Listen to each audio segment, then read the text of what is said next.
परिवार में विवाह की मंगलमय खुशियों की शुरुआत परंपरागत हल्दी कार्यक्रम के साथ पूरे उत्साह और धूमधाम से हुई। भदोही जिले के सेमराद गांव निवासी संजय कुमार द्विवेदी की पुत्री दीक्षा का विवाह 24 फरवरी को सुनिश्चित हुआ है। इसी शुभ अवसर पर उनके आवास को फूलों और रंगबिरंगी सजावट से आकर्षक रूप से सजाया गया, जिससे पूरा वातावरण उल्लास और मंगल भाव से भर उठा।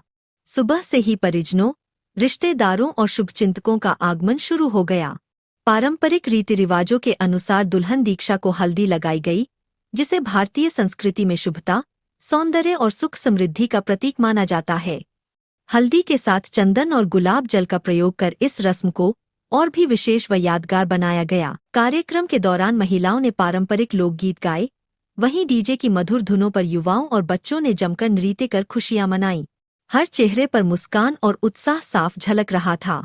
हल्दी समारोह ने पूरे परिवार को एक सूत्र में बांधते हुए प्रेम, अपनत्व और सामाजिक सौहार्द का सुंदर संदेश दिया। इस अवसर पर उद्यमी शिवमणि मिश्रा, शिवदीप पांडे, हरिशंकर द्विवेदी, जयशंकर द्विवेदी सहित बड़ी संख्या में महिलाओं और पुरुषों ने उपस्थित होकर वरवधू को आशीर्वाद दिया और परिवार की खुशियों में सहभागी बने।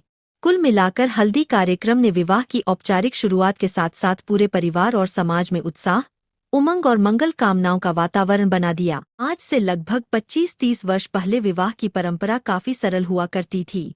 तिलक की रस्म के बाद सीधे विवाह संपन्न हो जाता था, जिससे सीमित खर्च में ही सभी रस्में पूरी हो जाती थीं। उस समय न तो अधिक दिखावे की प्रवृत्ति थी और न ही अनावश्यक आयोजनों की भरमार, इसलिए मध्यम और सामान्य परिवार भी बिना किसी आर्थिक दबाव के विवाह कर पाते थे। लेकिन वर्तमान समय में शादियों का स्वरूप पूरी तरह बदल गया है।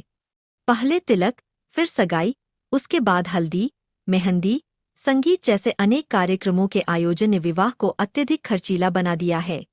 इन आयोजनों में सजावट, भोजन, कपड़े, फोटोग्राफी और अन्य व्यवस्थाओं पर भारी धन खर्च हो रहा है, जिसका सीधा असर आम परिवारों की आर्थिक स्थिति पर पड़ता है। यदि समाज मिलकर इस बढ़ते खर्च पर नियंत्रण करे और शादियों को फिर से सरल, सादे और आवश्यक रस्मों तक सीमित रखा जाए, तो न केवल खर्च कम किया जा सकता है, बल्कि विवाह का वास्तविक उद्देश्य भी बना रहेगा। सादगी से किया गया विवाह सामाजिक संतुलन और आर्थिक राहत दोनों प्रदान कर सकता है। आप इस विषय पर क्या सोचते हैं? क्या हमें आधुनिक दिखावे से हटकर सामान्य और सादा विवाह अपनाना चाहिए? अपनी राय कमेंट करके जरूर बताएं।